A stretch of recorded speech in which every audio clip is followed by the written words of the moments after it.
इतवार की शाम के लगभग 5 बज चुके होंगे, 5:01-2 हो चुका होगा।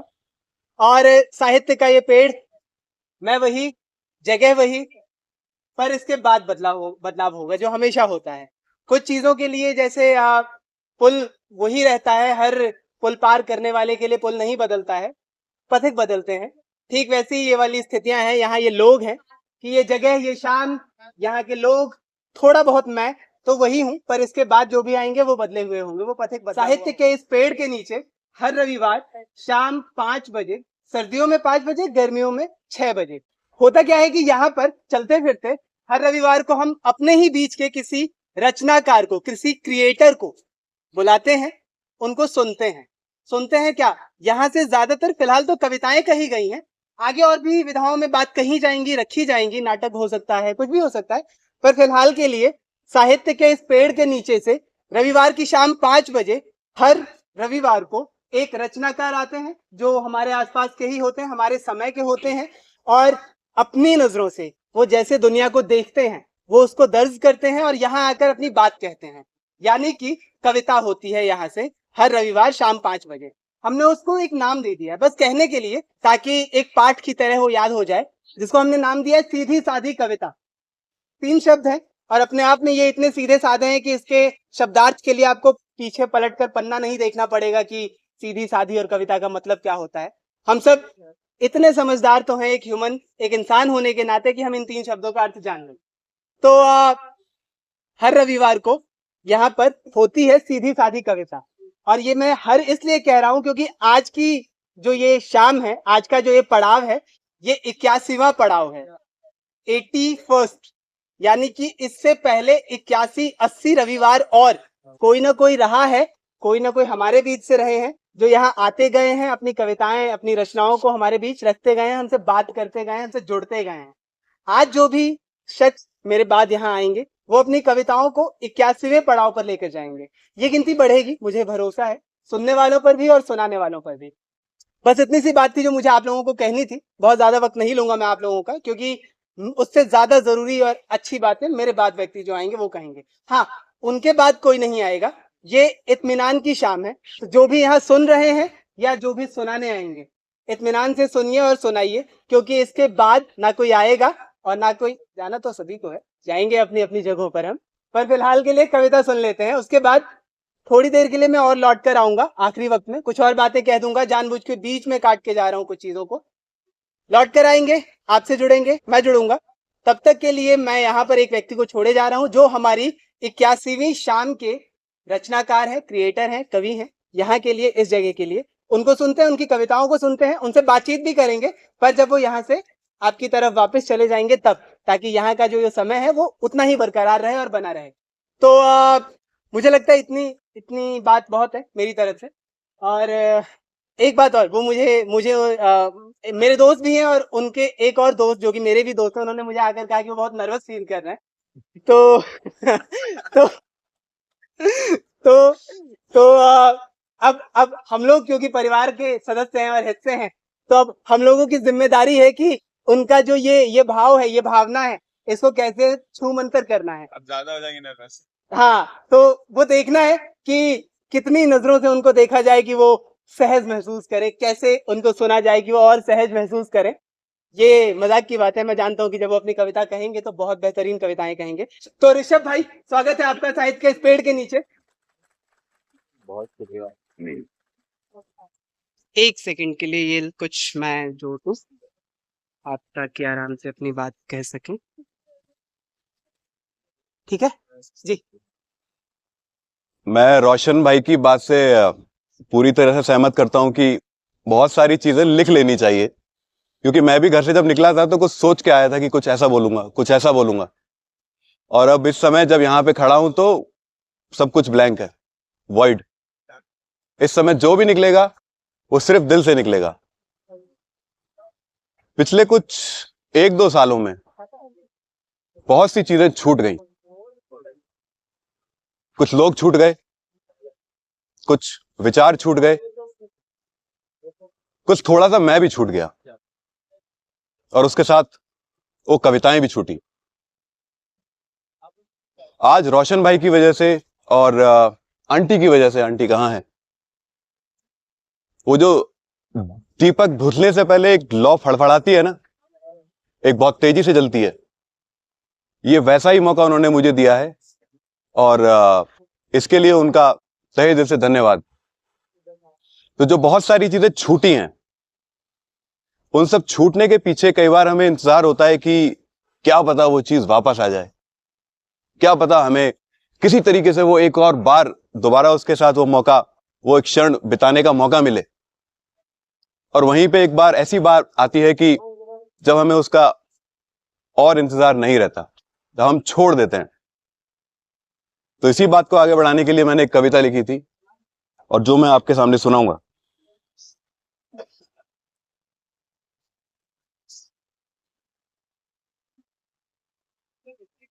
कि और अब इंतजार नहीं तेरे आने का, और अब इंतजार नहीं तेरे आने का, सावन की घटाओं में, ठंडी हवाओं में, अजनबी किसी रास्ते पर यूं ही गुनगुनाने का। और अब इंतजार नहीं तेरे आने का। दूर शहरों से एक जगह है जिसका पता सिर्फ मुझको है। फूल बरसते हैं बारिश में जहां रंग आसमां का गुलाबी है। घर अपना वहां एक बनाने का, और अब इंतजार नहीं तेरे आने का। कमरे की वो खिड़की जो खुली कभी नहीं, उस खिड़की के अचानक खटखटाने से, अंधियारी रात में बिजली के कड़कड़ाने से, डर कर तेरा मुझसे यूं बेसबब लिपट जाने का। और अब इंतजार नहीं तेरे आने का। आहट तेरे आने की मदमस्त पायल छन छनाने की, आहट तेरे आने की मदमस्त पायल छन छनाने की, खुशबू तेरे गेसुओं की आंगन में फैल जाने की, बिछड़कर उस खुशबू से फिर मिल जाने का। और अब इंतजार नहीं तेरे आने का। बहुत शुक्रिया।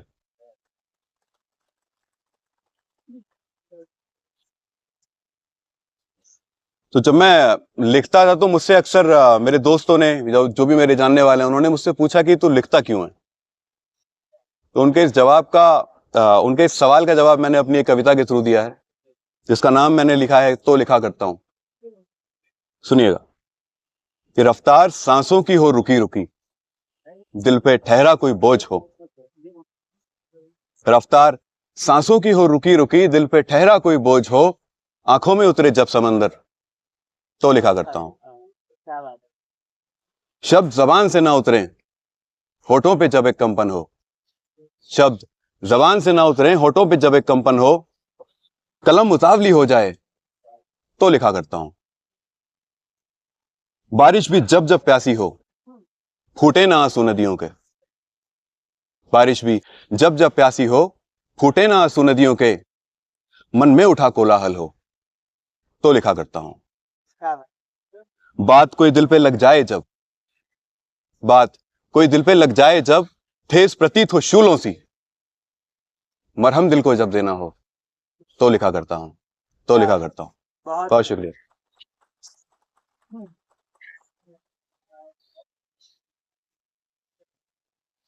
अगली कविता, जब कोरोना से पहले ऑफिस जाना हुआ करता था तो कैब में जाते हुए मैं अक्सर सड़क को देखता था, ये सड़क कहाँ कहाँ जाती है और इस पे चलने वाले लोग किस किस तरह से अपनी मंजिलों तक पहुंचते हैं। तो मुझे भी ऐसा लगा कि लोग छोड़ दें चलेगा, लेकिन ये सड़क मेरा साथ कभी नहीं छोड़ेगी। ये सड़क मुझे भी कहीं ना कहीं तो पहुंचा ही देगी। तो सड़क के लिए मैंने एक कविता लिखी, सुनाता हूं। हर सुबह घर से निकलते वक्त, कोई संग हो या ना हो, ये सड़क हमेशा मेरे साथ चलती है। अक्सर मिलवाती है मुझे भी कुछ और पथिकों से, जो मेरी ही तरह निकले हैं अपने घरों, गलियों, कस्बों और शहरों से, ढूंढने अपनी हंसी, वेदनाओं और सपनों का ठिकाना। कुछ बात वो करते हैं, कुछ किस्से मैं सुनाता हूं कि जिंदगी कैसी है। कभी चाय की टपरी पर सिगरेट सुलगाते हुए, कभी अकेले में सुस्ताते हुए, और कभी कभी तो बातें सिर्फ आंखों में ही हो जाती हैं, बिना एक शब्द बोले। कई बार पाया है उनको विडंबनाओं में फंसा हुआ। इस सबके आदान प्रदान के बीच हम चल पड़ते हैं फिर से अपने अपने रास्ते। टनों का बोझ लादे अपने ऊपर अनगिनत वाहन इसे खदेड़ते रहते हैं, जिसके कारणवश इसका सौंदर्य भी बिगड़ता है। शरीर पर फफोले भी पड़ते हैं, पर शिकायत कभी नहीं करती। स्वभाव ही कुछ नर्म है इसका। मिलते हैं पथिक, फिर बिछड़ जाते हैं हर रोज रास्तों में। कोई ठहरे हमेशा को या नहीं, ये बात अलग रही। खुश हूं इस बात से कि कुछ भी हो, सड़क मेरा हाथ थामे रहेगी। फिर ले चलने को मुझे हर रोज एक नए रास्ते पर, एक नई मंजिल पर। बहुत शुक्रिया।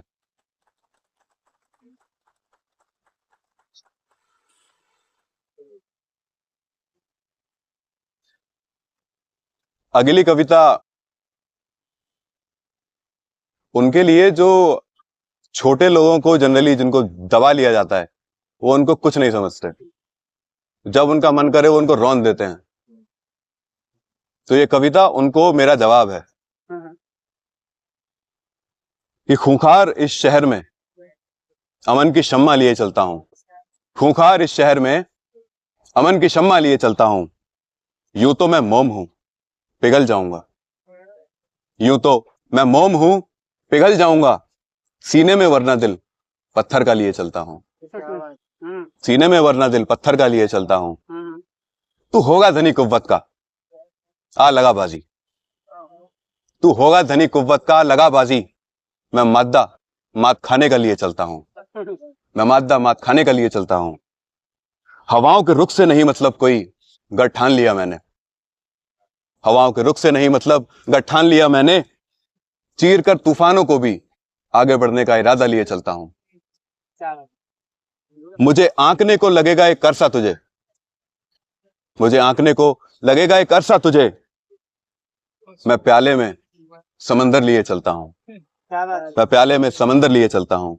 खूंखार इस शहर में अमन की शम्मा लिए चलता हूं। बहुत शुक्रिया। हम सबकी जिंदगी में एक ऐसा समय आता है जब हमें समझ नहीं आता कि हम किस चौराहे पर खड़े हैं और इस चौराहे से हमें कौन सी रोड पकड़नी चाहिए। एक समय मेरे साथ भी ऐसा ही था, और अक्सर अभी भी आता है कि जब मैं अपने आप को एक चौराहे पर खड़ा हुआ पाता हूं और मुझे ये समझ नहीं आता कि मुझे करना क्या चाहिए। तो इसके लिए एक कविता। मैं भटका हूं, कोई राह दिखाओ तो सही। मैं भटका हूं, कोई राह दिखाओ तो सही। मकसद मेरे आने का कोई बताओ तो सही। मैं भटका हूं, कोई राह दिखाओ तो सही। मकसद मेरे आने का बताओ तो सही। कई कदमों को मेरे ठोकरें मिली, सर फोड़ा है कई दफा। कई कदमों को मेरे ठोकरें मिली, सर फोड़ा है कई दफा। ये नमक नहीं मेरी दवा, हकीम को समझाओ जरा। ये नमक नहीं मेरी दवा, हकीम को समझाओ जरा। क्या ऐसे जीने से मर जाना बेहतर है? क्या ऐसे जीने से मर जाना बेहतर है? अगर हां तो तारीख मेरी मरने की मुझे सुझाव तो सही। तो तारीख मेरे मरने की मुझे सुझाव तो सही। नाराज हूं, निराश हूं, थका हुआ भी हूं। नाराज हूं, निराश हूं, थका हुआ हूं। जज्बा लहू में बरकरार है। मेरे दौड़ने की गूंज सुनोगे तुम। मेरे दौड़ने की गूंज सुनोगे तुम। बस कुछ पल ठहर जाओ तो सही। बस कुछ पल ठहर जाओ तो सही। हर पहर हर शहर आजकल, हर पहर हर शहर आजकल अंतर्मन की यही पुकार है। मैं भटका हूं, कोई राह दिखाओ तो सही। मकसद मेरे आने का कोई बताओ तो सही। बहुत शुक्रिया। एक छोटी सी कविता है। एक मेरा दोस्त हुआ करता था। उसकी जिंदगी में एक समय आया कि जब वो अक्सर किसी से मिलता नहीं था और बहुत ही निराशावादी हो गया था। उसके लिए मैंने 2 लाइनें लिखी, वो सबको सुनाना चाहूंगा कि अब के बरस गर्मी को झुलसा के रख दूंगा। अब के बरस गर्मी को झुलसा के रख दूंगा। अंधेरे से डर लगता है, अंधेरे से डर लगता है, कहा था उसने। अंधेरे से डर लगता है, कहा था उसने। मैं आज रात उसके कमरे में दिया सुलगा के रख दूंगा। मैं आज रात उसके कमरे में दिया सुलगा के रख दूंगा। बहुत सुंदर, बहुत सुंदर। कुछ और कविताएं, ये किताब और कविताएं अधिकतर उस समय की लिखी गई हैं जब देश में कोरोना काल था। तो थोड़ा निराशावाद आपको मेरी कविताओं में और इस किताब में जरूर दिखेगा। और हालांकि मैंने थोड़ी देर पहले जब कहा था कि कुछ अंश मेरा भी खो गया है, तो ये निराशावाद और ये कविताएं थोड़ी सी ये मेरे भीतर से चली गई हैं, जिसको मैं एक बार फिर से जीने की आपके सामने कोशिश कर रहा हूं। उस समय नींद नहीं आती थी, नहीं पता होता था कि कल क्या होगा, कल कौन मेरा चाहता मुझे छोड़ के चला जाए। तो उस नींद के लिए मैंने एक कविता लिखी कि नींदें उड़ी हैं, नींदें उड़ी हैं आसमान में, जमीन पे लाके रख दो। हाँ, क्या बात है, बहुत बढ़िया। नींदें उड़ी हैं आसमान में, जमीन पे लाके रख दो। तुम थक जाओगे मुझे थपका कर, तुम थक जाओगे मुझे थपका कर, जैसे माँ थपकाती है अपने बच्चे को सोने से पहले। तुम थक जाओगे मुझे थपका कर, पर आसान है अगर परियों की एक किताब मेरे सिरहाने लाके रख दो। परियों की एक किताब मेरे सिरहाने लाके रख दो। खोए ही तो हैं, खोए ही तो हैं, ढूंढ लूंगा, खोए ही तो हैं, ढूंढ लूंगा। तुम ख्वाबों का एक समंदर मेरे सिरहाने लाके रख दो। तुम ख्वाबों का एक समंदर मेरे सिरहाने लाके रख दो। तंज का घाव हरा है अब तक, तंज का घाव हरा है अब तक, एक दिन भी मैं भूला नहीं। तंज का घाव भरा है अब तक, एक दिन भी मैं भूला नहीं। यार मेरे हो तो तुम घाव पर, यार मेरे हो तो तुम घाव पर सुर्ख कोयला लाकर रख दो। यार मेरे हो तो तुम घाव पर सुर्ख कोयला लाकर रख दो। मेरे टूटने से डरती है शायद, मेरे टूटने से डरती है शायद अकेला जब जब पढ़ता हूं। मेरे टूटने से डरती है शायद अकेला जब जब पढ़ता हूं। सो जाऊं मैं भी आज रात अगर हाथ मेरी माँ का मेरे माथे पे लाके रख दो। बहुत शुक्रिया।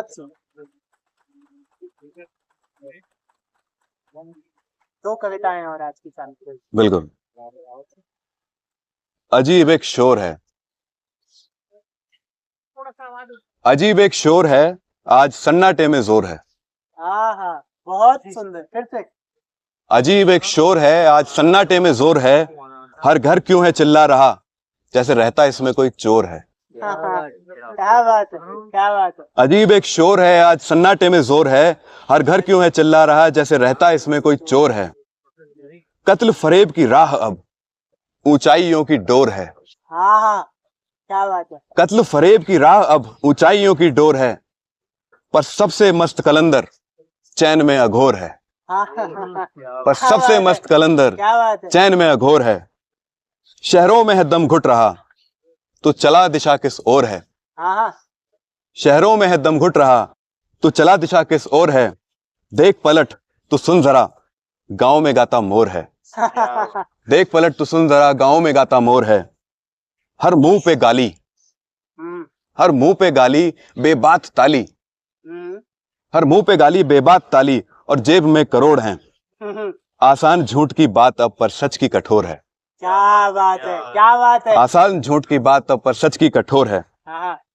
अजीब सा एक शोर है, आज सन्नाटे में जोर है। क्या बात है, बहुत सुंदर, बहुत सुंदर। एक कविता जो रोशन भाई इस किताब में नहीं है, मैं अपने मोबाइल से सुनाऊंगा। बिल्कुल, आराम से। ये उस दौरान की है जब देश में लोग कह रहे थे कि हमको खतरा है। अब किससे खतरा है पता नहीं, कि ना हिंदू ना मुसलमान से खतरा है, कि ना हिंदू ना मुसलमान से खतरा है। इस देश को बिके ईमान से खतरा है। क्या बात है, क्या बात है, फिर से। कि ना हिंदू ना मुसलमान से खतरा है, इस देश को बिके ईमान से खतरा है। ये महल यानी कि देश, ये महल यहाँ के हर शख्स का है, लेकिन ये महल यहाँ के हर शख्स का है, लेकिन दहलीज पर बैठे इस दरबान से खतरा है। क्या बात है, बहुत। दहलीज पर बैठे इस दरबान से खतरा है। हर ओर बिछा है लाशों का मंजर। ये उस समय की बात है जब कोरोना की सेकेंड वेव में लोगों को और उनकी जो लाशें थी उनको अग्नि नसीब नहीं हो रही थी। है ना, कि हर ओर बिछा है लाशों का मंजर, हर ओर बिछा है लाशों का मंजर, आज हमको गोगाए अवाम से खतरा है, यानी भीड़ से खतरा है। उस समय हम दूर भाग रहे थे सब एक दूसरे से, कि हर ओर बिछा है लाशों का मंजर, आज हमको गोगाए अवाम से खतरा है, कि आंखों से नींदें अपनी उतार फेंको,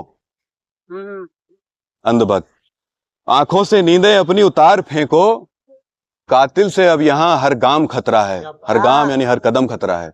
बहुत बढ़िया। आंखों से नींदें अपनी अब उतार फेंको, कातिल से यहाँ अब हर गाम खतरा है। और अगली लाइन, गले मिलेंगे इस बार भी ईद के दिन।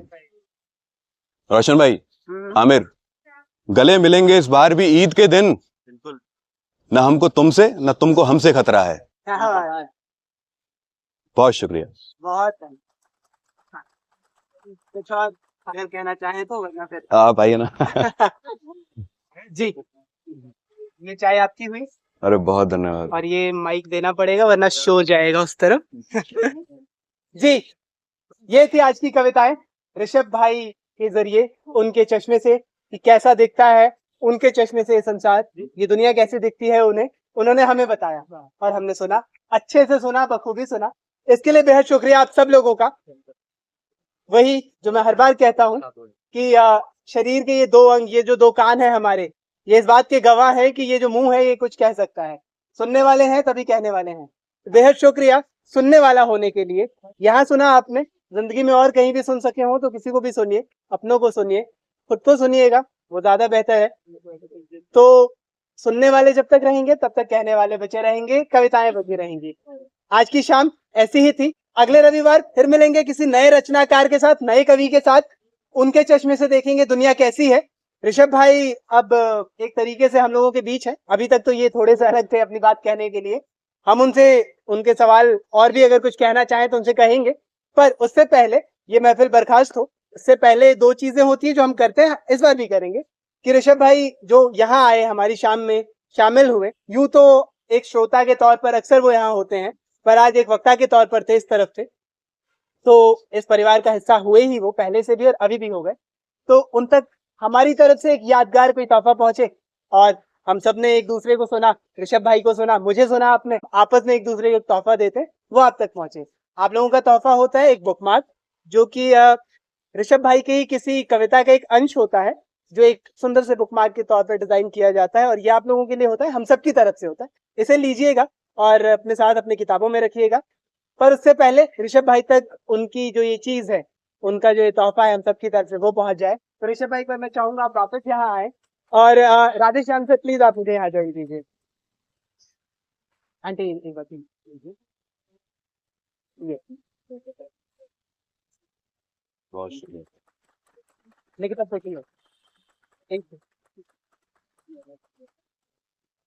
बहुत शुक्रिया यहाँ होने के लिए और सुंदर कविताएं सुनाने के लिए। सबसे ज्यादा शुक्रिया रोशन भाई आपका और आंटी आपका, बिल्कुल। और यहाँ पे खड़े हुए हर एक शख्स का, जो यहाँ पे खड़े हुए एक इंसान को बोलने का मौका देते हैं और उसे सुनते हैं, तो सबसे बड़ा धन्यवाद आपका, बहुत धन्यवाद जी। तो ये तोहफा आप लोगों का है, इसे लीजिए। अगले रविवार फिर मिलेंगे किसी और नए रचनाकार के साथ, वो आप भी हो सकते हैं और आपका कोई जानकार भी हो सकता है।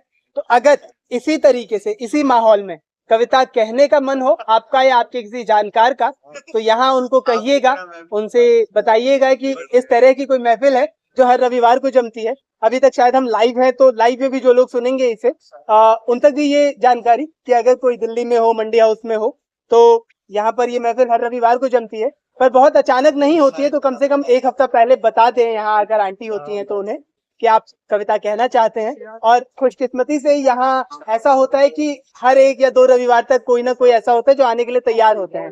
हो सकता है आपको एक दो रविवार इंतजार करना पड़े, पर हम जरूर सुनेंगे आपकी बात। सुनी जाती है कहीं भी, यही नहीं कहीं भी सुनी जाएगी। तो इंतजार रहेगा आपका, श्रोता के तौर पर भी और वक्ता के तौर पर भी, एक कहने वाले के तौर पर भी। तब तक के लिए आज की शाम के लिए अलविदा। अगले रविवार फिर मिलेंगे किसी नए रचनाकार और नई कविता के साथ। बेहद शुक्रिया आप सब लोगों का।